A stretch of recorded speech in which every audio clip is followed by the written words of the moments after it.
تاکید تھی. بعد میں رمضان کے روزے آئے، جو نہ رکھے وہ فدیہ دے دے، اور بعد میں اس کی یہ رعایت بھی ختم کر دی گئی. لیکن مسافر اور حاملہ عورت کی، بیمار عورت کی کیا کہتے ہیں رعایت برقرار رکھی گئی. جو پیسے دے کے بعد کیا کہتے ہیں رعایت لے لیں، اب یہ رعایت ختم کر دی گئی. فمن تطوع خیرا فہو خیر اللہ. ایک روزے کے بدلے میں ایک مسکین کو 2 وقت کا کھانا کھلانا ہے، لیکن کوئی زیادہ کھلا دے یہ اس کے لیے بہتر ہے. وَأَن تَصُومُوا خَيْرٌ لَكُمْ إِن كُنتُمْ تَعْلَمُونَ. لیکن یاد رکھنا، اللہ کہتے ہیں میں نے یہ تمہیں آپشن تو دے دی، کمپنسیٹ تو کر دیا کہ تم ابھی نہ رکھو بعد میں رکھ لو، لیکن اگر تم سمجھو تو یاد رکھو روزہ رکھنا ہی بہتر ہے، دینی اعتبار سے بھی، دنیاوی اعتبار سے بھی. دنیاوی اعتبار سے اس لیے کہ بعد میں آپ قضا کریں گے، سب کھا رہے ہوں گے، آپ روزے سے ہوں گے تو رکھنا مشکل ہو جاتا ہے. دینی اعتبار سے اس لیے رمضان کا ایک روزہ جس نے قضا کر دیا، بعد میں پوری زندگی اس کا روزہ رکھتا رہے، اس لیول تک وہ نہیں پہنچ سکتا. یہی وجہ ہے رمضان کے علاوہ کسی روزے کو جان بوجھ کر توڑ دینے کا کفارہ نہیں ہے. قضا ہے، کفارہ نہیں ہے. یہ رمضان کے روزے کا کمال ہے کہ جس نے روزہ رکھا جان بوجھ کے توڑ دے اس پہ کفارہ بھی آتا ہے. ایون رمضان کی آپ نے قضا رکھی رمضان کے علاوہ، اسے بھی جان بوجھ کر توڑ دے اس کا بھی کفارہ نہیں، قضا ہے. اللہ نے رمضان کے روزوں کو یہ وقعت دی ہے کہ پوری زندگی بندہ روزہ رکھ لے. ایک دن کے روزے کا مقابلہ پوری زندگی کے روزے نہیں کر سکتے. اس لیے کہا وَأَن تَصُومُوا خَيْرٌ لَكُمْ إِن كُنتُمْ تَعْلَمُونَ. شہر رمضان الذي انزل فيه القرآن. یہ گھڑی ٹھیک ہے؟ کیونکہ سامنے گھڑی رکھی تھی، قاری صاحب نے اتار دی، میں ادھر ہی دیکھ رہا ہوں. یہ گھڑی ٹھیک ہے؟ میں اسی حساب سے جا رہا ہوں. ٹھیک ہے. شہر رمضان الذي انزل فيه القرآن. ماہ رمضان یہ وہ مہینہ ہے، اب اللہ ماہ رمضان کا تعارف کروا رہے ہیں جس میں قرآن اتارا گیا ہے. سمجھ آئی بات کی؟ لوح محفوظ سے آسمان دنیا پر بھی رمضان میں، آسمان دنیا سے نبی علیہ السلام کی سینے اطہر پر جو نزول کی ابتدا ہوئی ہے وہ بھی رمضان میں. شہر رمضان الذی انزل فیہ القرآن. ماہ رمضان یہ وہ مہینہ ہے جس میں اللہ نے قرآن جیسی کتاب نازل کی ہے. لا الہ الا اللہ. قرآن پڑھی جانے والی کتاب. اس وقت دنیا میں سب سے زیادہ پڑھی جانے والی کتاب کون سی ہے؟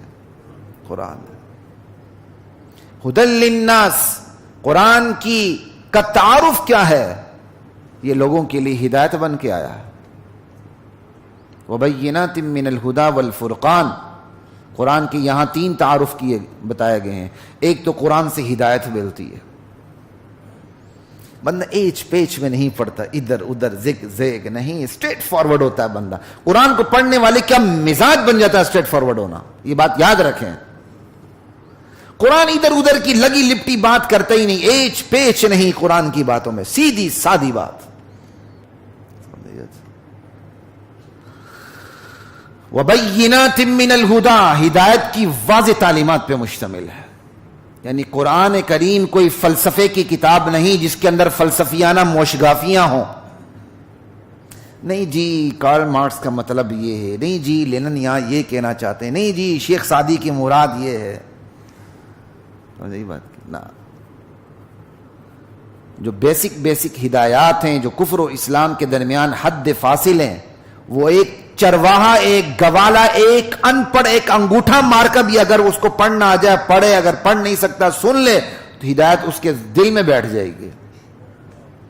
اور بڑے سے بڑا فقیہ عالم مجتہد قرآن کو پڑھنا شروع کر دے، وہ اپنی اسی فراست کے اعتبار سے قرآن سے موتیاں چننا شروع کرے گا.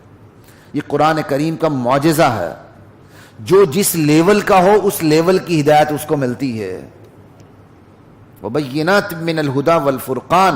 پھر قرآن کا تیسرا تعارف کیا ہے؟ الفرقان. قرآن حق و باطل کے درمیان واضح فرق کرنے والی کتاب ہے. قرآن ایسی کتاب نہیں آپ پڑھیں تو باطل بالکل لگا ساتھ حق کے ساتھ چلتا نظر آئے. نہیں، باطل بالکل آپ کو دور کھڑا تنہا نظر آئے گا. اللہ کی مدد نظر نہیں آئے گی. بالکل جس طرح رات اور دن میں فرق ہے اس طرح آپ کے سامنے باتیں واضح ہو جاتی ہیں. بہت افسوس ہوتا ہے ان لوگوں پر جن کو بڑے بڑے شعراء کے سینکڑوں نہیں ہزاروں اشعار ازبر ہیں, اور بہت افسوس ہوتا ہے اپنے ان نوجوانوں پر جو صرف نیلام گروں کی تیاری کے لیے عشقیہ شعر ہزاروں یاد کرتے ہیں لیکن قرآن کی ایک آیت یاد نہیں ہے, آیت کا مفہوم یاد نہیں ہے. کتنا بڑا المیہ ہے. اور قرآن فرقان ہے, جو پڑھے گا اس کے سامنے ہدایت واضح ہو جائے گی, معاشرے کی تمام ٹھگیاں سامنے آ جاتی ہیں. میں ذاتی طور پر اللہ کا شکر گزار ہوں, اللہ نے براہ راست قرآن کے سرچشمے سے مستفید ہونے کی توفیق عطا فرمائی ہے. وگرنہ میرا بھی وہی ذہن ہوتا ہے مولویوں کی لڑائیاں چھوڑو, ایک مولوی ایک بات کرتا دوسری بات کرتا. تو مجھے بتائیں کس شعبے کے اندر لڑائی نہیں ہے؟ مجھے یہ بتائیں نا, آپ کے شعبے کے اندر تو لڑائی کے بغیر کمائی نہیں ہے. عجیب باتیں کرتے ہیں. مجھے بتائیں کس شعبے کے اندر لڑائی نہیں ہے؟ ایک ڈاکٹر کہہ دیتا ہے کہ مریض کی سرجری ہونی چاہیے ورنہ مریض ایکسپائر ہو جائے گا. دوسرا ڈاکٹر کہتا ہے سرجری پہلے میں نے کیا کہا تھا ہونی چاہیے.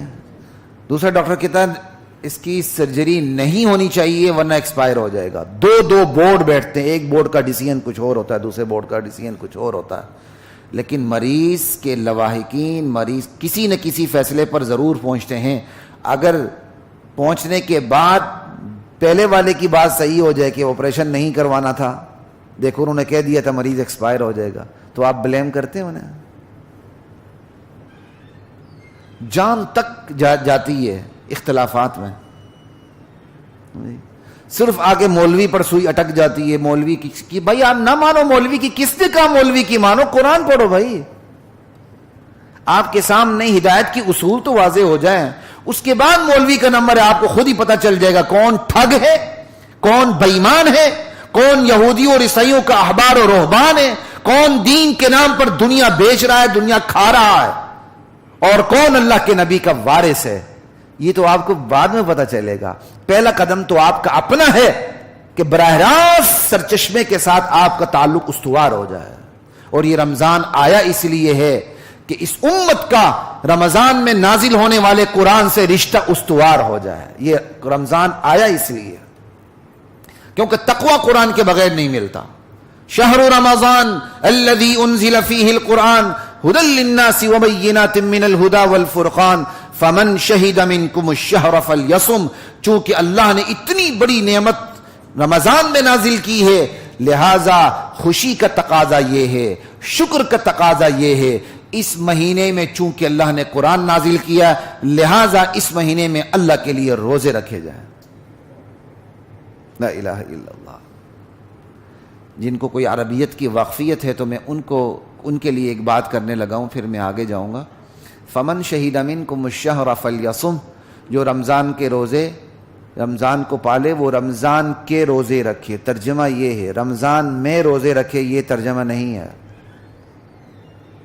فلیصم ہو, یہ ہو مفعول بہی ہے یعنی آبجیکٹ ہے. اگر انگلش گرامر کے روح سے دیکھیں تو یہ آبجیکٹ ہے, سبجیکٹ نہیں ہے.